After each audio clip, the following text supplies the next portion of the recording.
নমস্কার বন্ধুরা, আজ আমি নিয়ে চলে এসেছি ছানা দিয়ে আলু পটলের তরকারি। অ্যাকচুয়ালি এত বেশি গরম পড়েছে যে প্রায় দিনই দুধ কেটে যায়। তো সেই কেটে যাওয়া দুধটাতে আমি ছানা কাটিয়ে নিয়ে এরমভাবে আলু পটল বা ফুলকপি আলু বানিয়ে থাকি। তাহলে চলো আজ আমি রেসিপিটি তোমাদের সঙ্গে শেয়ার করি। তো দেখো, প্রথমে আমি কিছু আলু ডুমো করে কেটে এটাকে হালকা একটু নুন হলুদ দিয়ে ভেজে তুলে নিয়েছি। ওই তেলের মধ্যেই পটল দিয়ে তার মধ্যেও সামান্য একটু নুন হলুদ দিয়ে ভেজে তুলে নিয়েছি। তারপর ওই তেলের মধ্যেই শুকনো লঙ্কা সাদা জিরে ফোড়ন দিয়ে দিয়ে দিলাম টমেটো পেঁয়াজ আর লঙ্কা বাটা।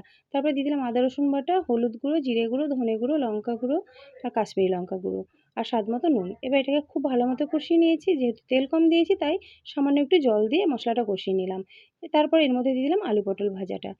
তো এটাতে ছানা থেকে অনেকটাই তেল বেরোবে তাই তেল একটু কম দিয়েছি। তো দেখো, মশলার সঙ্গে আলু পটলটা খুব ভালো মতো কষিয়ে নিয়েছি। তারপর এর মধ্যে আমি দিয়ে দেবো যে ছানাটা বানিয়ে রেখেছিলাম সেটা। এটা আমি হাত দিয়ে খুব ভালো মতো একটু ভেঙে ভেঙে নিয়েছি, এতে স্বাদটা খুব ভালো আসে। তো ছানাটা দিয়েও খুব ভালো মতো নেড়েচেড়ে একটু কষিয়ে নিয়েছি। তারপর এর মধ্যে আমি দিয়ে দিলাম পরিমাণ মতো গরম জল। জলটা দিয়ে খুব ভালো মতো নেড়ে নিয়ে এটাকে ঢাকা দিয়ে আমি রান্না করে নেবো সবজি সেদ্ধ হয়ে আসা পর্যন্ত। তো দেখো, ফিরে এলাম প্রায় ৩-৪ মিনিট পর। রান্নাটা আমার একদম কমপ্লিট। সবজিও সেদ্ধ হয়ে গেছে। এবারে আমি একটুখানি দিয়ে দেবো শাহি গরম মশলা গুঁড়ো। তারপর এটাকে নেড়ে মিশিয়ে নেব। তো এতটাই গ্রেভি আমি রাখবো। তোমরা চাইলে কম বেশি করে নিতে পারো। তো আমি গ্যাস বন্ধ করে দিয়েছি। রান্নাটা আমার একদম কমপ্লিট। এবার আমি গরম গরম ভাতের সঙ্গে সার্ভ করব। তোমরা চাইলে এটা রুটি দিয়েও খেতে পারো। তো রেসিপিটি কেমন লাগলো অবশ্যই জানিও। ভালো লাগলে একটা লাইক কমেন্ট শেয়ার করে দিও।